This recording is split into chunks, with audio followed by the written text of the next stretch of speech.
નમસ્કાર. નિર્માણ ન્યૂઝની વિશેષ રજૂઆત ઝીરોડ કાર્યક્રમ સાથે હું છું યજ્ઞ ત્રિવેદી. દર્શક મિત્રો, આજે ઝીરોડ કાર્યક્રમમાં ચર્ચા વિચારણા કરવા જઈ રહ્યા છે આતંકવાદ મુદ્દે. એક ભારત જોવા મળી રહ્યું છે તેને લઈને. એક ભારત હું એટલા માટે કહું છું કારણ કે ભારત એક એવો દેશ છે કે જેમાં અલગ અલગ ભાષા બોલાવવામાં આવતી હોય છે, અલગ અલગ સંસ્કૃતિ છે, ઘણું બધું છે. પણ તેની સાથે જ્યારે કોઈ એક એવું બાબત જે સામે આવતી હોય ત્યારે આખો ભારત દેશ એક થઈ જતો હોય છે અને તે બાબતનો ક્યાંક વિરોધ પણ કરે છે, તેની સામે લડી લેવાની પણ ક્ષમતા ધરાવે છે. અને તે જ એક મુદ્દો છે આતંકવાદ. આતંકવાદ સામે પહેલેથી જ કે જ્યારે 1994થી કે પછી દેશ આઝાદ થયો ત્યારથી આપણે વાત કરીએ તો આતંકવાદની સામે પહેલેથી જ અત્યારે ભારતનું વલણ સ્પષ્ટ જોવા મળી રહ્યું છે કે તેઓ વિરોધ જ કરી રહ્યા છે. ના, આતંકવાદ હોવો જ ના જોઈએ, તેની સામે કડક અવાજ પણ કરવો જોઈએ. ઘણા બધા એવા મુદ્દા હતા કે જે જાતિગત જનગણના હોય કે પછી વકફ બોર્ડની બાબત હોય કે પછી અન્ય કોઈ પણ બાબત હોય ત્યારે સત્તા પક્ષ અને વિપક્ષ આમને સામને આવી જાય, એકબીજાને સવાલ કરે, વિરોધ કરે, બધી જ બાબત જોવા મળી છે. પરંતુ જ્યારે આતંકવાદની બાબત જે સામે આવી છે તેમાં ભારત અત્યારે હાલ તો એક જોવા મળી રહ્યું છે. એટલા માટે કારણ કે સર્વપક્ષીય બેઠક જે બોલાવવામાં આવી હતી તેમાં તેમના દ્વારા એમ કહેવામાં આવ્યું કે ના, અમે ભારતની સાથે છીએ, તમારે કોઈ પણ નિર્ણય લેવો હોય એ તમે લઈ શકો છો. જેમાં રાહુલ ગાંધી હોય કે પછી મલ્લિકાર્જુન ખડગે હોય કે પછી અન્ય કોઈ પણ સાંસદ હોય, તેમના દ્વારા એમ જ કહેવામાં આવ્યું કે ના, અમે ભારતની સાથે છીએ. જ્યારે 22મી એપ્રિલે જે હુમલો થયો ત્યારબાદ 7મી મેના રોજ જે ઓપરેશન સિંદૂર થયું અને આતંકવાદની સામે એક મજબૂત જવાબ આપવામાં આવ્યો ભારત તરફથી કે જેના પડઘા અત્યારે તો સમગ્ર વિશ્વમાં જોવા મળ્યા. કે જે આત્મનિર્ભર ભારતની સાથે જે ઘણી બધી મિસાઇલ્સનો જે યુઝ થયો ઓપરેશન સિંદૂરમાં, જે આતંકવાદીઓના જે ઠેકાણા હતા તેને માત્ર નષ્ટ કરવામાં આવે, અન્ય કોઈ પણ બાબત નથી જોવા મળી. અને આ તમામ બાબતો શું છે, આતંકવાદ અત્યારે તો કઈ રીતે આગળ વધી રહ્યો છે, એ તમામ બાબત પર તમામ પક્ષોના સાંસદો વિદેશમાં જઈને ભારતનો પક્ષ રજૂ કરવા જઈ રહ્યા છે. કે જેમાં 7 જેટલા સાંસદોના નામ સામે આવ્યા છે કે જેમાં શશી થરૂર, રવિશંકર પ્રસાદ, સંજય કુમાર ઝા.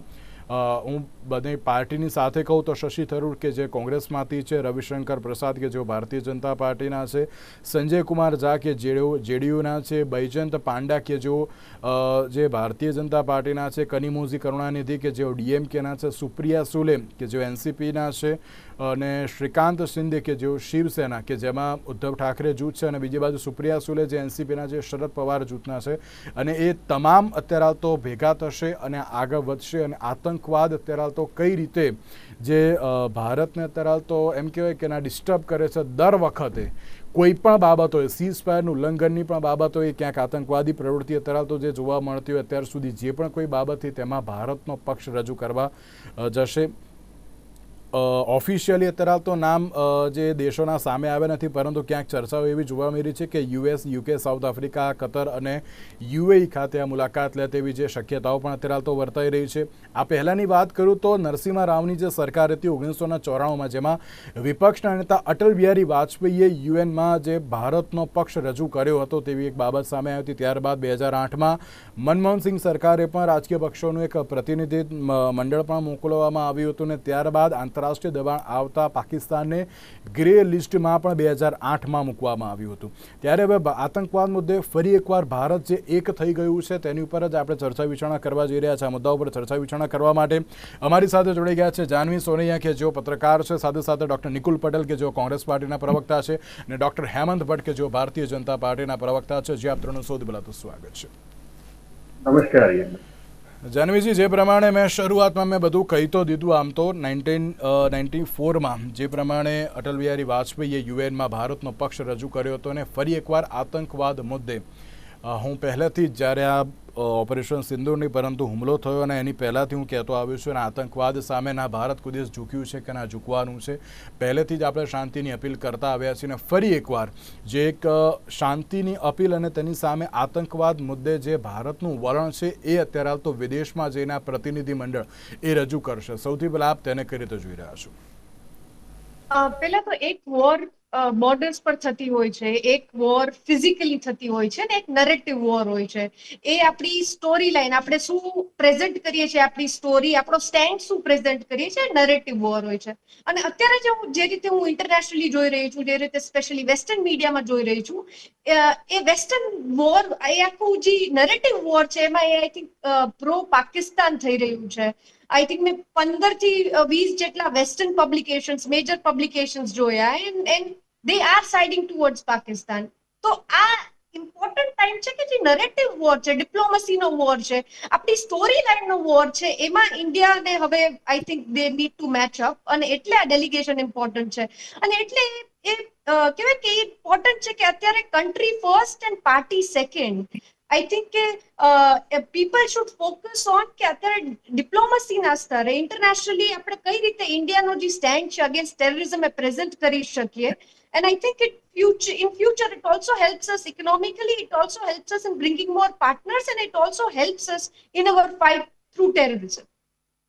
બિલકુલ સાચી વાત છે. અને જાનવીજી, એવું લાગી રહ્યું છે કે ના, અત્યારે જે પ્રમાણે આતંકવાદ મુદ્દે અત્યારે, ચલો હું અન્ય કોઈ પણ અત્યારે તો પોલિટિક્સની વાત નહીં કરું, પરંતુ જે ભારતનું અત્યારે સ્ટેન્ડ જોવા મળશે, હું સ્પેશિયલી યુએસમાં હું અત્યારે વાત કરવા જઈ રહ્યો છું, કે ડોનાલ્ડ ટ્રમ્પની સામે કે જ્યારે આ ડેલિગેશન જશે, વાત કરશે ટેરરિઝમ ઉપર, શું લાગે છે કે તેની પોઝિટિવ ઇફેક્ટ આવશે? કારણ કે અત્યાર સુધીનું આપણે ડબલ સ્ટાન્ડર્ડ જે ડોનાલ્ડ ટ્રમ્પનું તો જોયું છે, અને આપણે એની ઉપર ચર્ચા પણ કરી છે, પણ શું લાગે છે કે અત્યારે તો કોઈ પોઝિટિવ તેમાં કોઈક રિપ્લાય આવશે તેમ?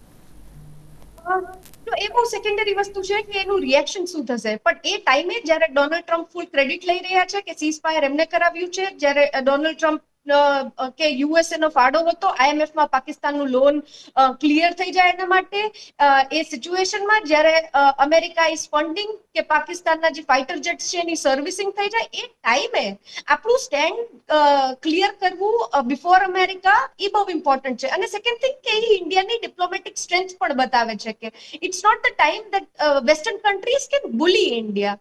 સો આઈ થિંક એ રીતે સ્ટેન્ડ બતાવવું ઇઝ ધ ફર્સ્ટ થિંગ. અને હું પાસ્ટમાં બી જોઈ રહી હતી કે પાસ્ટમાં આઈ થિંક 2002 અને 1999 અરાઉન્ડ એ ટાઈમે પણ જ્યારે ઇન્ડિયા પાકિસ્તાન વચ્ચે કોન્ફ્લિક્ટ થઈ હતી, અને આ વખતે જ્યારે કોન્ફ્લિક્ટ થઈ છે, હું આ વખતે જ્યારે જોઉં છું તો મિનિમલ ઇન્ટરફિયરન્સ બાય યુએસ રહ્યું છે in comparison to the past interference by American government in India Pakistan bilateral conflict.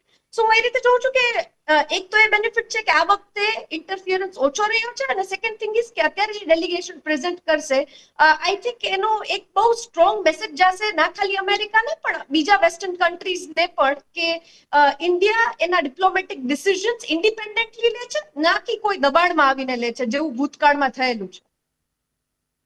Nikulbhai, જે પ્રમાણે ઓપરેશન સિંદૂર અને સરહદ પારના આતંકવાદની સામે ભારતના વલણને સમજાવવું એક બહુ જરૂરી છે, કે જેમાં સર્વપક્ષીય સાંસદોના જે 7 જે સાંસદો અત્યારે તો જે જઈ રહ્યા છે, અને એક ડેલિગેશનની જે રચના કરવામાં આવી છે, એની ઉપરથી ચોક્કસથી એમ તો કહેવાય છે કે ના, આતંકવાદ સામે તો અત્યારે ભારત એક જોવા મળી રહ્યું છે. શું લાગે છે કે ના, અત્યારે તો જે આ ભારતનો પક્ષ રજૂ કરવાની ઘણી જરૂરિયાત હતી અત્યારે તો વિદેશમાં પણ? જે રીતના સમગ્ર ઘટનાક્રમ થયો અને આપણે જોયું કે કઈ રીતના આતંકવાદને પહોંચી વળવા માટે સમગ્ર દેશ એક થઈ અને સરકારની પડખે ઉભા રહી અને શું કહેવાય કે પોતાના જે લાગણી હતા એ વ્યક્ત કર્યા, અને સમગ્ર દેશની લાગણી એક જ હતી કે ગમે તેમ પાકિસ્તાનને એનો જવાબ એની રીતે જ આપવો પડશે. અને ત્યારબાદ ઘટનાક્રમ આપણે સૌએ જોયા, અને જે રીતના સીઝ ફાયર થયું અને સીઝ ફાયરના શું પાસાઓ ઉજાગર થાય એ સૌ આપણને ખબર છે. એક જાતના શું કહેવાય કે એક જાતના ઘટનાક્રમ કહી શકાય, પરંતુ એ દરેક ઘટનાક્રમમાંથી ભારતે જે શીખવાનું છે, ડેફિનેટલી એક એવી વસ્તુ શીખવાની છે, સરકાર કોઈ બી હોય, પરંતુ કોઈ બી દેશના નાગરિક ઉપર કોઈ પણ બહારના દેશના આતંકવાદીઓ હુમલો કરે એ ચલાવી ના લેવાય. એના ભાગરૂપે આ સરકારનો જે કોઈ બી નિર્ણય છે કે આપણે સર્વપક્ષીય સાંસદશ્રીઓનું એક ડેલિગેશન આપણે મોકલીએ, જેથી આપણો પક્ષ રજૂ કરી શકાય. પરંતુ હું એવું કહીશ કે ભારત હંમેશા એની છબી માટે જોઈએ તો એ શાંતિપ્રિય દેશ છે, અને કોઈ પણ દિવસ એને કોઈ પણ જાતના વિસ્તારવાદની નીતિ અપનાવી નથી. જ્યારે બી કોઈએ બીજા દેશે આપણા પર જ્યારે બી કોઈ આક્રમણ કર્યા છે, આપણે એના વળતા જવાબ આપ્યા છે. અત્યારે હાલ ડેફિનેટલી એક મોમેન્ટ છે કે જ્યાં પીસ ઓફ ભારત નહીં પણ સમગ્ર વિશ્વની અંદર આતંકવાદ ન રહે એના માટે જો પહેલ કરી હોય અને આપણે આવી રીતના મોકલીએ તો એ આવકારદાયક પગલું છે. અને દરેક જે બી સાંસદ લોકો છે એ બધા જ પોતાના સક્ષમતા ધરાવે છે ઇન્ટરનેશનલ કોરિલેશન્સમાં. અને હું એવું બિલીવ કરું છું કે સમજી લો કે આ ડેલિગેશનથી કોઈ બી વાર્તાલાપ થાય છે એના આઉટકમ્સ તો આપણને ખબર નથી, પણ ડેફિનેટલી એક પોઝિટિવ અભિગમ ભારત સરકાર દ્વારા લેવામાં આવ્યો છે અને આવનારા દિવસોમાં ડેફિનેટલી એના સીધા નહીં તો આડકતરા અસર બી ઇન્ટરનેશનલ રિલેશન્સ તેમજ આપણી જે છબી જે છે કે આપણે હંમેશા પીસમાં બિલીવ કરીએ છીએ એ ડેફિનેટલી રિફ્લેક્ટ થશે. કોઈ વાંધો નહીં. અને આપણે અત્યારે તો ટેરરિઝમ ઉપર વાત કરી રહ્યા છીએ, પણ મારે એક પ્રશ્ન પૂછવો એક બહુ જરૂરી છે એટલા માટે, કારણ કે કોંગ્રેસ તરફથી 4 નામ સૂચવવામાં આવ્યા હતા: આનંદ શર્મા, ગૌરવ ગોગોઈ, સૈયદ નાસિર હુસૈન અને રાજા બ્રાર, કે જે ચારેયમાંથી અત્યારે તો કોઈનું નામ સામે આવ્યું નથી, પરંતુ શશી થરૂરનું નામ સામે આવ્યું છે. તેને લઈને આપની પ્રતિક્રિયા? કારણ કે જયરામજી રમેશ દ્વારા તો તેને લઈને એક એક્સ ઉપર પોસ્ટ પણ મૂકવામાં આવી છે કે અમે તો 4 નામ સૂચવવામાં આવ્યા હતા, પરંતુ અન્ય કોઈ નામ જોવા મળી રહ્યું છે. આપની પ્રતિક્રિયા? શશી થરૂરજીની વાત કરીએ તો તેઓ UPA 1માં અને આઈ થિંક UPA 2માં બી મિનિસ્ટર રહી ચૂક્યા છે અને એમની પાસે ઇન્ટરનેશનલ શું કહેવાય કે પોર્ટફોલિયો બી હતો, મને જ્યાં સુધી યાદ છે ત્યાં સુધી. તો અને સરકારને એમનું સિલેક્શન કર્યું છે તો ડેફિનેટલી એક સક્ષમ વ્યક્તિ છે. કોંગ્રેસ દ્વારા જે કોઈ બી નામ રેકમેન્ડ કરવામાં આવે પણ સરકારને યોગ્ય લાગ્યું લીધું. અલ્ટિમેટલી કોંગ્રેસનો પક્ષ રાખનાર એક વ્યક્તિ ડેલિગેશનમાં છે, કોંગ્રેસ માટે ખૂબ જ મહત્વનું છે, વ્યક્તિ કોઈ પણ હોય. કારણ કે અલ્ટિમેટલી આ સમગ્ર મુદ્દાની અંદર સમગ્ર કોંગ્રેસ સરકાર જોડે હતું અને સર્વદળીય બેઠક હોય કે ત્યારબાદ કોઈ બી મુદ્દા પર તમે જોયું હશે કે કોંગ્રેસ સરકારના પડખે ઉભી છે. કારણ કે બીજા કોઈ પણ આંતરિક મુદ્દા પર અમારો વિરોધ હોય કે વિખવાદ હોય કે સૂચન હોય, પરંતુ જ્યારે નેશનલ સિક્યુરિટી અને સુરક્ષાની વાત આવે અને આતંકવાદની વાત આવે તો આપણે સૌ એક થઈને લડવાનું છે ને લડતા રહીશું આવનાર દિવસોમાં. હેમંતભાઈ, 1994માં નરસિંહ રાવની જે સરકાર હતી કે જેમાં અટલ બિહારી વાજપેયી જે એક વિપક્ષના નેતા હતા, પરંતુ તેઓ પણ UN જઈને ભારતનું જે સ્ટેન્ડ હતું તેને ક્લિયર કરવામાં આવ્યું હતું. એટલે 1994થી લઈને 2008 હોય કે પછી હવે આ 2025 હોય, ફરી એકવાર આતંકવાદ મુદ્દે ભારત એક થયું છે. અને એક હજુ પણ ચર્ચાએ જોર પકડ્યું છે કે અનુરાગ ઠાકુર અને અસદુદ્દીન ઓવૈસી એ પણ ક્યાંક અત્યારે તો એડ થાય તેવી શક્યતાઓ છે. સૌથી પહેલા હેમંતભાઈ, જે પ્રમાણે આતંકવાદ મુદ્દે એક ભારત જોવા મળી રહ્યું છે, આપની પ્રતિક્રિયા? યજ્ઞભાઈ, મારે તો ખાસ તમને અભિનંદન આપવા ઘટે કે શરૂઆતમાં જ પ્રસ્તાવનામાં આ આખી ડિબેટનો જે ક્રક્સ છે એ તમે આપણા દર્શકો સમક્ષ મૂકી દીધો છે. ચાહે 1974ના ડેલિગેશનને અટલ બિહારી વાજપેયીજી દ્વારા લીડ કરીને જીનીવામાં UN હ્યુમન રાઇટ્સ કમિશન સામે આપણા દેશનો પક્ષ મૂકીને આખરે પાકિસ્તાનના પ્રસ્તાવને આપણી તરફેણમાં એને હરાવવા માટેનું જે આખું જે ડેલિગેશન ગયું તેની તમે વાત કરી. 2008માં મુંબઈ એટેક્સ પછી જે રીતે આખું એ સર્વપક્ષીય પ્રતિનિધિ મંડળ બધા જ વિશ્વમાં ફર્યા, મનમોહનસિંહજીની સરકાર હતી, તે સાથે બધા પક્ષના લોકો જોડાયા અને એને લીધે તેને FATFમાં ગ્રે લિસ્ટમાં પાકિસ્તાન મૂક્યું. એ વાત તમે બહુ સવિસ્તર સાથે બધી માહિતી સાથે કહી. મને આનંદ એ વાતનો છે કે આજે પણ જે પ્રમાણેની જાહેરાત થઈ છે અને આપણા આ ઓપરેશન સિંદૂર પછી જાનવીબેને કહી એ વાત સાચી છે કે western media is always biased India માટે, because we are emerging super power. આપણી 5th લાર્જેસ્ટ ઇકોનોમી છે અને જે પ્રમાણે આપણી ઇકોનોમી ગ્રો કરી રહી છે 2027 સુધીમાં we may be a 4th largest economy, and by 2030 સુધીમાં તો આપણે we may be a 3rd largest economy. એટલે બીજા બધા વેસ્ટર્ન મીડિયામાં અને આખા વેસ્ટર્ન કન્ટ્રીઝમાં એક પ્રકારની જેલસી છે, એ નિર્વિવાદ છે. પરંતુ તે છતાંય ગ્રજિંગલી ન્યુયોર્ક ટાઈમ્સ અને વોશિંગ્ટન પોસ્ટ જેવા અખબારો પણ ઓફ લેટ છેલ્લા 2 દિવસ પહેલા એવું કબૂલ કરે કે we do have satellite images કે જેમાં પાકિસ્તાનના એર બેઝીસને ખૂબ મોટું નુકસાન થયું છે એ વાત સ્વીકારવી પડે એવી છે. અને પછી તો અનેક બધા દાખલા આવે. પાકિસ્તાનના રિટાયર્ડ એર ચીફ માર્શલ છે, એ પછી પાકિસ્તાનના એક મૃતોના હતો મસૂદ અઝહર કરીને એક જર્નલિસ્ટ છે, સિનિયર જર્નલિસ્ટ, એમની પોતાની આખી વાત, હી ઇઝ લંડન બેઝ, પણ એમણે જે આખી વાત મૂકી. અને આજે તો શહબાઝ શરીફે પોતે પણ કહ્યું કે રાત્રે 2:30 વાગે મને આસિમ મુનીરનો ફોન આવે છે કે આપણા નૂરખાન એરબેઝ ઉપર પાકિસ્તાનના નૂરખાન એરબેઝ ઉપર ઇન્ડિયન એરફોર્સનો અટેક થયો છે બેલિસ્ટિક મિસાઇલ્સથી. I think we have done a splendid job operation સિંદૂરમાં. અને એ માટે પછી શશી થરૂરજીની વાત થઈ તો મારે એવું કહેવું છે કે આખા ઓપરેશન સિંદૂર દરમિયાન સર્વપક્ષીય જે પ્રમાણે દેશને હિતમાં રાખીને જે પ્રમાણેની વાત થઈ, શશી થરૂરજી હોય, ઓફકોર્સ અસદુદ્દીન ઓવૈસીજી હોય, ઇન્ટરનલ ડિફરન્સીસ જે પણ હોય, મને લાગે છે કદાચ મજબૂત રીતે સારી વાત મૂકી હોય તો અસદુદ્દીન ઓવૈસીજીએ પણ એ દેશના હિતની વાત એટલીસ્ટ રિલેટેડ વિથ ઓપરેશન સિંદૂર અને પહેલગામ જે પ્રમાણે મૂકી, એ દરેક ભારતીય માટે ખરેખર આમ તો નોંધ લેવા જેવી બાબત છે. શશી થરૂરજી તો પોતે he is Oxford graduate person.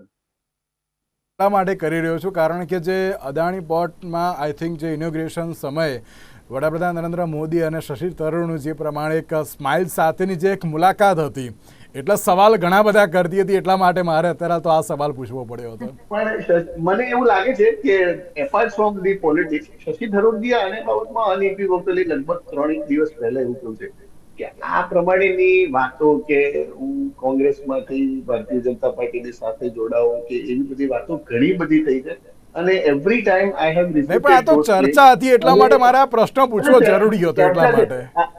આમાં છે ને દિલ બહેલાને કે લીએ ગાલી દિए ખ્યાલ भी अच्छा થોડું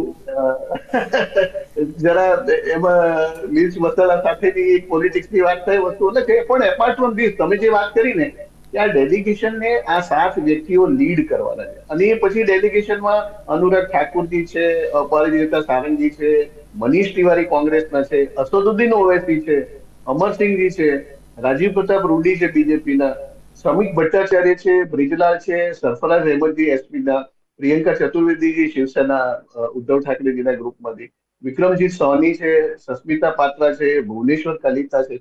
એટલે 5 જણાનું ડેલિગેશન, 4 થી 5 એમપીસ નું ડેલિગેશન અને this will be led by Shashi Tharoor ji, Ravishankar Prasad ji, Shrikant Eknath શિંદેજીના પુત્ર છે, પોતે ઓર્થોપેડિક સર્જન છે એમપી છતાં.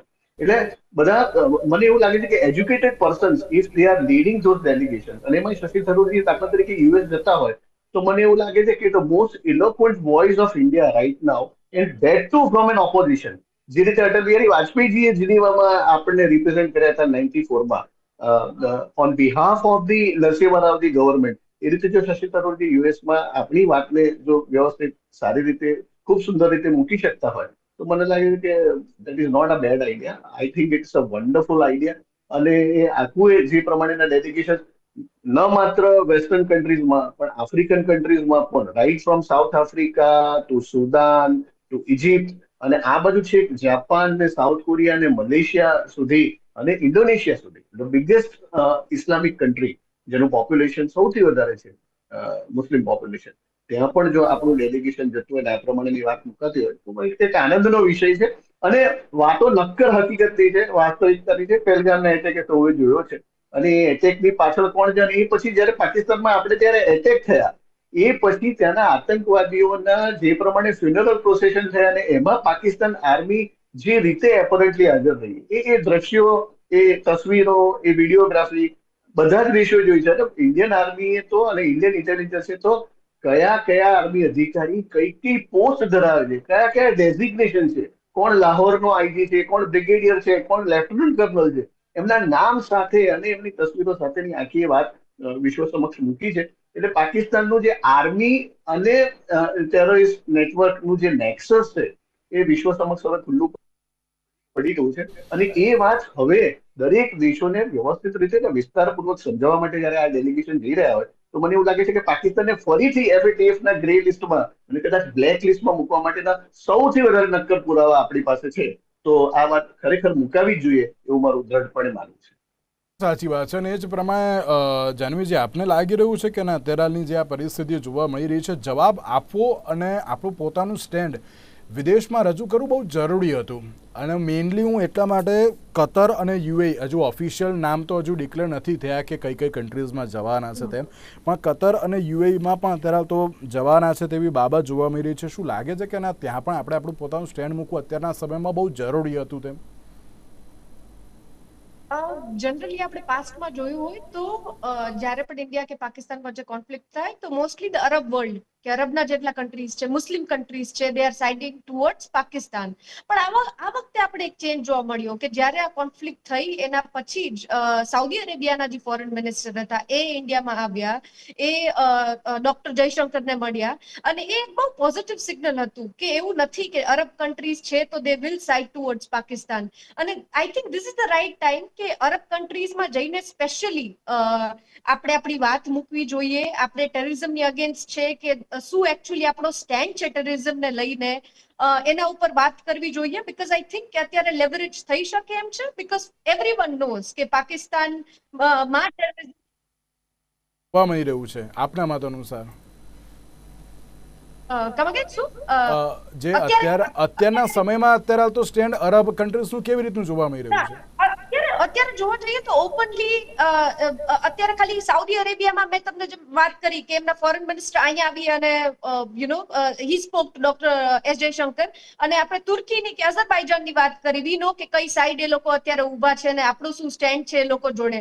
But when it comes to other, જ્યાં અત્યારે ડોનાલ્ડ ટ્રમ્પ પોતે જઈને લાઇઝનિંગ કરી રહ્યા છે ફોર અમેરિકા કે અમેરિકામાં વધારે ઇન્વેસ્ટમેન્ટ મળે, આઈ થિંક કે એ જ રીતે Indian delegation should go to this countries અને આપણી જે સાઈડ છે આપણે ડેફિનેટલી મૂકવી જોઈએ.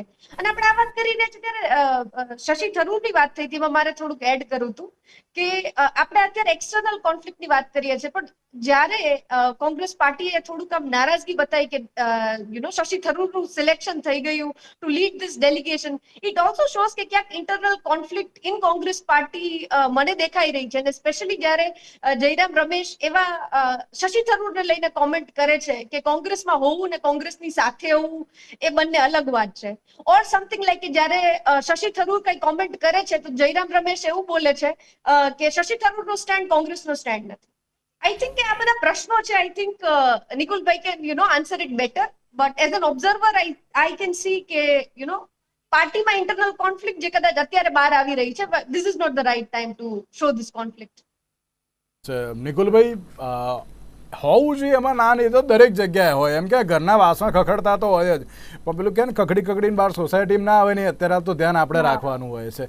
નિકુલભાઈ, આ જે પરિસ્થિતિ સામે આવી છે, મેં પહેલાં પણ મેં કહ્યું હતું કે આનંદ શર્મા, ગૌરવ ગોગોઈ, નાસિર હુસૈન અને રાજા બ્રાર ચારના નામ હતા, પરંતુ એ ન આવ્યા. ભાઈ, પાર્ટી તમારી જ છે, પાર્ટીના જ સદસ્ય છે, એટલા માટે અત્યારે તો એ સ્ટેન્ડ રજૂ કરવા જઈ રહ્યા છે, તો કેમ આ પરિસ્થિતિ?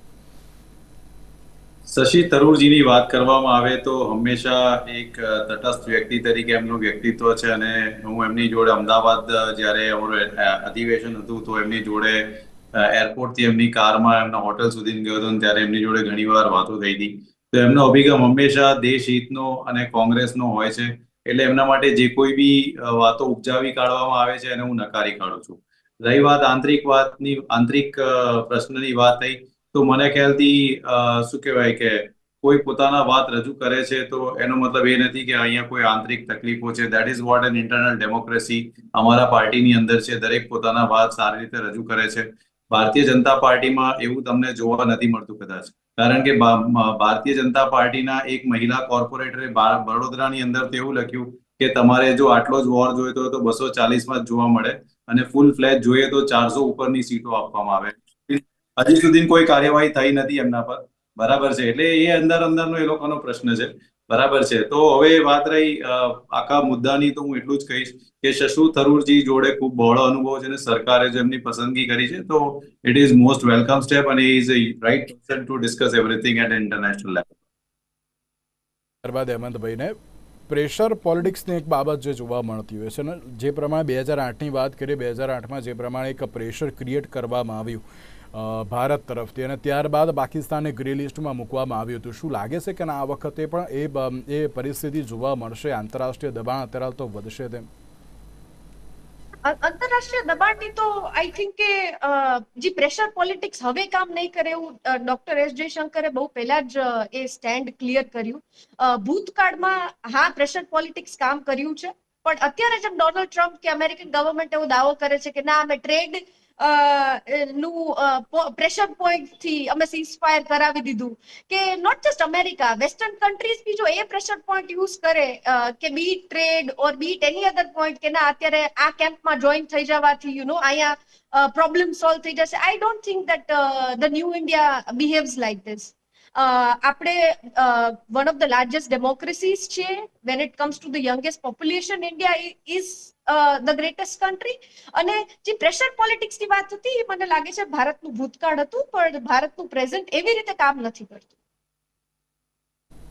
જે પ્રમાણે પરિસ્થિતિ જોવા મળી રહી છે થોડું ટૂંકમાં કહેજો. લાગે છે કે ના અત્યારે તો ભારતની એકતા અને સ્પષ્ટ વલણની અસર થશે તેમ? બે બાબત, જાનવીને વાત કરી એ વાત સાચી. પ્રેશર પોલિટિક્સ આપણને અસર કરતું હતું. 1995 નરસિંહરાવજીને એટોમિક એક્સપ્લોઝન કરવા હતા, પણ અમેરિકાના પ્રેશરમાં આપણે ના કરી શક્યા, because we were weaker by economy. હવે એ નથી પરિસ્થિતિ, એમાં ઘણો મોટો સુધાર છે. જયરામ રમેશજીની વાત કરી નિકુલભાઈએ, તો મને એવું લાગે છે કે ક્યાંક ને ક્યાંક કોંગ્રેસ હાઈકમાન્ડ છે ને ઉપર there is a kind of an insecurity or a jealousy towards this eminent personality. એ કદાચ એવું છે કે somebody who outshines the high command કરતા વધારે સારું પરફોર્મન્સ આપે તો કદાચ કોંગ્રેસ હાઈકમાન્ડે નથી કરતું. ખેર, એ વાત જવાથી મૂળ વસ્તુ એ છે કે જે ગલ્ફ કન્ટ્રીની તમે વાત કરી ને યજ્ઞભાઈ, એમાં UAE, Saudi, Bahrain, Kuwait, Egypt આ બધાના હાઈએસ્ટ સિવિલિયન એવોર્ડ નરેન્દ્રભાઈને મળ્યા છે. We are having the best of the relations with middle eastern countries in Narendrabhai rule. એટલે મને એવું ચોક્કસપણે લાગે છે કે આ જે ડેલિગેશન જવાનું પહેલેથી જ આ બધા કન્ટ્રીઝ જાણે છે કે હકીકતમાં પરિસ્થિતિ. સાઉદીમાં તો સૌથી વધારે બેગર્સ પાકિસ્તાનના જ પકડાય છે. સાઉદી અરેબિયા કહે છે કે હજમાં સૌથી વધારે પાકિસ્તાનના જે લોકો હજી આવે છે એમાંથી ઘણા beggars they are belonging to Pakistan. એટલે they are also very much tired of all this loneliness. એટલે જે સેન્ટિમેન્ટ છે એ ભારતની સાથે છે, ખાસ કરીને મિડલ ઇસ્ટર્ન કન્ટ્રીઝનો. અને એમાંય જયારે આવા સરસ ડેલિગેશન સાથેના અને લીડર સાથેનું ડેલિગેશન, ઓલ પાર્ટી ડેલિગેશન જતું હોય તો ચોક્કસપણે ભારતની વાત ખૂબ નક્કર રીતે મુકાશે. પાકિસ્તાન ફરીથી FATF ના ગ્રે અથવા બ્લેક લિસ્ટમાં મુકાશે એ નરેન્દ્રભાઈની સરકારની જોવાની નેમ છે ને એ થઈને જ રહેશે એવું મારું ચોક્કસપણે માનવું છે. સેકન્ડ આપણે કંઈ કહેવું છે? 10 સેકન્ડ.